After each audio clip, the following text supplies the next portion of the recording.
বিশ্বৰ চলচ্চিত্ৰ জগত বহু উৎকৃষ্ট ছবিৰে ভৰি আছে যদিও সেইসমূহৰ মাজৰ পৰা হয়তো নগণ্য সংখ্যক ছবিয়েহে প্ৰজন্মৰ পৰা প্ৰজন্মলৈ শিপাই থাকিবলৈ সক্ষম হৈছে। এনেধৰণৰ ছবিসমূহৰ মাজত এনে এখন ছবি আছে যিখন ছবিয়ে মুক্তিৰ পৰা 2 দশকতকৈও অধিক কাল অতিক্ৰম কৰাৰ পাছতো প্ৰায় প্ৰতিটো স্তৰৰ চলচ্চিত্ৰপ্ৰেমীৰ হৃদয়ত এক সুকীয়া স্থান দখল কৰি আছে। ছবিখনৰ নাম দ্য শ্বশ্যাংক ৰিডেম্পশ্যন। 1994 চনত মুক্তি পোৱা ছবিখনে প্ৰথম অৱস্থাত বাণিজ্যিক দিশত সফল হোৱা নাছিল। সমসাময়িক ছবি টম হেংছ অভিনীত ফৰেষ্ট গাম্প, টাৰাণ্টিনোৰ পাল্প ফিকশ্যন ইত্যাদিৰ দপদপনি আৰু ছবিখনত নাৰী চৰিত্ৰৰ অভাৱক ছবিখনৰ বাণিজ্যিক অসফলতাৰ প্ৰধান কাৰণ আছিল বুলি বহুতে ক'ব খোজে।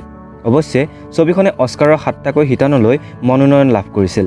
প্ৰসিদ্ধ হৰৰ লেখক ষ্টিফেন কিঙে নিজৰ জনৰাৰ বাহিৰলৈ গৈ পৰীক্ষামূলকভাৱে ৰচনা কৰা 4খন উপন্যাসক ডিফাৰেণ্ট ছিজনছত সন্নিৱিষ্ট কৰি 1982 চনত প্ৰকাশ কৰা হৈছিল। ইয়াতে সন্নিৱিষ্ট উপন্যাস ৰীটা হেয়াৰৱৰ্থ এণ্ড শ্বশ্যাংক ৰিডেম্পশ্যনৰ আধাৰতেই চলচ্চিত্ৰপ্ৰেমীৰ হিয়াৰ আমঠু দ্য শ্বশ্যাংক ৰিডেম্পশ্যন নিৰ্মাণ কৰা হৈছিল। উপন্যাসখনৰ আধাৰত ছবিখনৰ কাহিনী ৰচনা কৰিছিল ছবিখনৰ পৰিচালক ফ্ৰেংক ডাৰাবণ্টে। নিজ পত্নী আৰু পত্নীৰ প্ৰেমিকৰ হত্যাৰ গোচৰত আইনৰ কাৰাগাৰৰ ভিতৰত ভৰি দিয়াৰ মুহূৰ্ততে কাৰাগাৰৰ বহু বছৰীয়া অভিজ্ঞতাৰে পুষ্ট এজন কয়দীয়ে বেংক বিষয়াজন বেছিদিন কাৰাগাৰৰ ভিতৰত তিষ্ঠিব নোৱাৰে বুলি তেওঁৰ সতীৰ্থসকলৰ আগত মন্তব্য কৰে। কিন্তু কয়দীজনে অভিজ্ঞতাৰ সহায়েৰে লগোৱা এই অনুমানক ছবিখনৰ পৰৱৰ্তী সময়ত নিৰ্মাতাই ক্ৰমান্বয়ে ভুল বুলি প্ৰমাণিত কৰি আশাৰ পৰাই যে মানুহ জীৱন উদযাপন কৰাৰ সাহস পায় বা একমাত্ৰ আশাকেই যদি মানুহে ইচ্ছাশক্তি, আত্মবিশ্বাস, সাহস আদি ইন্ধনেৰে পূৰ্ণ কৰি ৰাখে তেনে মানুহে জীৱনলৈ অহা বহু কণ্টকময় পথকো যে অতিক্ৰম কৰিব পাৰে সেই কথাকে প্ৰতিপন্ন কৰিবলৈ চেষ্টা কৰিছিল। বন্ধুসকল, কৈ অহা 2টা চৰিত্ৰ আপোনালোকৰ চিনাকি। বেংক বিষয়াজন হৈছে এণ্ডি, যাৰ চৰিত্ৰত অভিনয় কৰিছে টিম ৰবিনছে, আৰু কয়দীজন হৈছে ৰেড, যাৰ চৰিত্ৰত অভিনয় কৰিছে মৰ্গান ফ্ৰিমেনে। মূলতঃ এই 2টা চৰিত্ৰকে ছবিখনৰ প্ৰধান চৰিত্ৰ বুলি ক'ব পাৰি। নিৰ্মাতাই ছবিখনৰ গোটেই কাহিনীটো ৰেড নামৰ চৰিত্ৰটোৰ দ্বাৰাই বৰ্ণনা কৰিছে। নিজে কৰা অনুমান ভুল প্ৰমাণিত হোৱাৰ পাছত ৰেডে বেংক বিষয়াজনৰ প্ৰতি বিশেষভাৱে আকৰ্ষিত হয় আৰু দুয়োৰে মাজত কাৰাগাৰৰ ভিতৰত এক বন্ধুত্বপূৰ্ণ সম্পৰ্ক গঢ় লয়। এই বন্ধুত্বৰ আলমতেই পৰিচালক তথা কাহিনীৰ লেখক ডাৰবাণ্টে বহুকেইটা প্ৰচুৰ জীৱনমুখী আৰু শক্তিশালী সংলাপ ছবিখনত সন্নিৱিষ্ট কৰিছিল যিয়ে আজিও বহুতক প্ৰেৰণা যোগাই আছে বা সেই সংলাপক বহুতো চিনেমাপ্ৰেমীয়ে আজীৱন নিজৰ মাজত কঢ়িয়াই লৈ ফুৰিছে। Hope is A dangerous thing ছবিখনৰ এক বহু চৰ্চিত সংলাপ। 3 দশকতকৈ অধিক কাল কাৰাগাৰৰ ভিতৰত থকা ৰেডে বেংক বিষয়া এণ্ডিক কোৱা এষাৰি বাক্য যাক এণ্ডিয়ে নিজৰ প্ৰবল ইচ্ছাশক্তিৰ বলত ভুল প্ৰমাণিত কৰিছিল। প্ৰায় 19টাকৈ বছৰ কাৰাগাৰৰ ভিতৰত অতিবাহিত কৰিও জীৱন উপভোগ কৰাৰ হেঁপাহক বিসৰ্জন নিদি দুৰ্ভেদ্য কাৰাগাৰৰ ভিতৰত এণ্ডিয়ে সকলোৰে অজ্ঞাতে কাৰাগাৰৰ ভিতৰতে এক সুৰংগ নিৰ্মাণ কৰি উলিয়াইছিল, যি সুৰংগৰে এদিন এণ্ডি কাৰাগাৰৰ পৰা নোহোৱা হৈ মুকলি আকাশৰ তললৈ আহিবলৈ সক্ষম হৈছিল।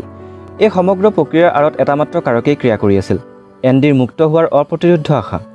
এই ঘটনাটোৱে ৰেডৰ মুখৰ পৰা ওলোৱা hope is A dangerous thing কথাষাৰ ভুল বুলি প্ৰমাণিত কৰে। কিন্তু এইখিনিতে ক'ব লাগিব, যদিও আশা অবিহনে মানুহ নিৰাশাৰ অন্ধকাৰ পৃথিৱীত বাস কৰিব লগা হয়, তথাপিও ৰেডৰ মুখৰ সেই কথাষাৰো কেতিয়াবা সত্য বিবেচিত হ'ব পাৰে। উদাহৰণস্বৰূপে ছবিখনৰ জ্যেষ্ঠ লাইব্ৰেৰিয়ান ব্ৰুকছৰ কথা ক'ব পাৰি। জীৱনৰ অধিকাংশ সময় কাৰাগাৰৰ বেৰৰ মাজতে কটোৱা বয়োজ্যেষ্ঠ ব্ৰুকছে কাৰাগাৰৰ পৰা বাহিৰৰ পৃথিৱীলৈ যোৱাৰ কথা কল্পনাও কৰা নাছিল। কাৰাগাৰৰ ভিতৰতেই তেওঁ যাতে অৱশিষ্ট জীৱন পাৰ কৰিব পাৰে তাৰে আশা কৰিছিল। সেয়া এক নেতিবাচক আশা বুলিয়েই ক'ব পাৰি। যেতিয়া তেওঁ জানিবলৈ পাইছিল যে তেওঁ মুক্ত হ'ব, তেতিয়া এই নেতিবাচক আশাৰ বাবে ব্ৰুকছে এজন সতীৰ্থক হত্যা কৰিবলৈ উদ্যত হৈছিল। পৰৱৰ্তী সময়ত তেওঁ বাহিৰৰ পৃথিৱীত পদাৰ্পণ কৰে যদিও চেতন বা অৱচেতন মনত ক্ৰিয়া কৰি থকা কাৰাগাৰৰ ভিতৰতে থাকিবলৈ কৰা সেই নেতিবাচক আশাৰ বাবেই ব্ৰুকছে আত্মহত্যা কৰে। ব্ৰুকছৰ এই ঘটনাটো আৰু এণ্ডিৰ সেই পলায়নৰ ঘটনাটোৰ জৰিয়তে নিৰ্মাতাই আশাৰ ইতিবাচক আৰু নেতিবাচক দিশ দুটাকেই স্পষ্ট কৰিব বিচাৰিছে যেন অনুভৱ হয়। নেতিবাচক আশা, সৎ উদ্দেশ্যবিহীন আশা আৰু অত্যাধিক আশা এই আটাইকেইটাই ৰেডে কোৱা hope is A dangerous thing বাক্যশাৰী কেতিয়াবা হয়তো সত্য বুলি প্ৰমাণ কৰিব পাৰে। সেয়ে স্ববিবেচনাৰে আশাৰ জৰিয়তে এক সুপৰিকল্পিত বা সুচিন্তিত জীৱনমুখী দিশ নিৰ্ধাৰণ কৰি লোৱাটো প্ৰয়োজন। এণ্ডিৰ চৰিত্ৰটোৱে কাৰাগাৰৰ ভিতৰত কৰা সমস্ত কাৰ্যকলাপ আৰু কোনোদিন কাৰাগাৰৰ বাহিৰৰ জীৱনৰ কথা কল্পনা নকৰা আশা আৰু নিৰাশাৰ মাজত দোদুল্যমান অৱস্থাত থকা আৰু প্ৰায় 40 বছৰ পাছত মুক্ত হৈ যোৱা ৰেডে বাহিৰৰ পৃথিৱীৰ লগতে নিজকে খাপ খাব নোৱাৰি চূড়ান্ত নিৰাশ হৈ পৰাৰ সময়তে কাৰাগাৰৰ বন্ধু এণ্ডিৰ চিঠিখন আৱিষ্কাৰৰ পাছত লোৱা জীৱনমুখী সিদ্ধান্তটো এই 2টা দিশেৰে কাহিনী ৰচোতাই আশাৰ ইতিবাচক দিশটো ছবিখনৰ জৰিয়তে প্ৰতিফলিত কৰিছে আৰু এই ক্ষেত্ৰত তেওঁ সম্পূৰ্ণৰূপে সফল হৈছে। চিঠিখনত এণ্ডিৰ সেই বাক্যশাৰী আজিও চিনেমাপ্ৰেমীয়ে পাহৰিব পৰা নাই আৰু পাহৰিব নোৱাৰেও। Hope is a good thing, may be the best of things and no' good thing ever dies. Remember, Red, hope is a good thing, maybe the best of things, and no good thing ever dies. ছবিখন এবাৰ চোৱাৰ পাছত দৰ্শকে ছবিখনৰ পৰা ওলাই আহিব পৰাটো প্ৰায় অসম্ভৱ। আজীৱন লগত লৈ ফুৰিব পৰা ছবি দ্য শ্বশ্যাংক ৰিডেম্পশ্যন। 2014 চনৰ আমেৰিকাৰ ভেৰাইটি আলোচনীত ছবিখনৰ প্ৰসংগত অভিনেতা ৰবিনছনে কৈছিল যে নেলছন মেণ্ডেলাইও এই ছবিখন ভাল পাইছিল। প্ৰসিদ্ধ চলচ্চিত্ৰ নিৰ্মাতা ষ্টিভেন স্পিলবাৰ্গে এই ছবিখনৰ প্ৰসংগত এনেদৰে কৈছে, "A chewing gum movie, if you step on it, it stick to your shoe." Stephen কিঙৰ কৰ্মৰাজিৰ ওপৰত বহু ছবি নিৰ্মাণ হৈছে যদিও তেওঁৰ মতে এইখন ছবিয়ে সেই সকলোবোৰৰ ভিতৰত শ্ৰেষ্ঠ। আচলতে ছবিখনক এটা আশাৰ কবিতা বা এটা আশাৰ গান বুলি ক'ব পাৰি। ছবিখনৰ প্ৰায় প্ৰতিটো অংশই হয়তো দৰ্শকক কিবা নহয় কিবা এটা কৈ যায়। আশাক মূল বিষয়বস্তু হিচাপে দেখুওৱাৰ প্ৰয়াসত ডাৰবান্তে মূল উপন্যাসৰ আধাৰত ৰচনা কৰা শক্তিশালী কাহিনী, সেই সময়ৰ ব্যতিক্ৰমী কথনশৈলী, কাহিনীত বিচক্ষণ চিনেমেটিক ট্ৰিটমেণ্ট, প্ৰচুৰ জীৱনমুখী সংলাপৰ উপস্থিতি, সময় উপযোগী নেপথ্য সংগীতৰ প্ৰভাৱ, প্ৰভাৱশালী অভিনয় ইত্যাদি বিভিন্ন দিশেৰে পৰিপুষ্ট ছবিখনৰ মানুহৰ হৃদয় জয় কৰি যোৱা এই যাত্ৰা যে নিৰবিচ্ছিন্ন হ'ব, এই ক্ষেত্ৰত আমি নিশ্চিত। প্ৰজন্মৰ পৰা প্ৰজন্মলৈ বৈ থাকিব দ্য শ্বশ্যাংক ৰিডেম্পশ্যনৰ এই অবিৰত জনমুখী যাত্ৰা।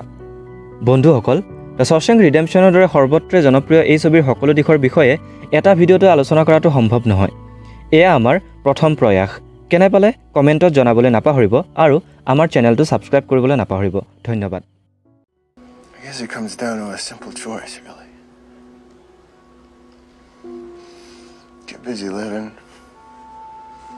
or get busy dying.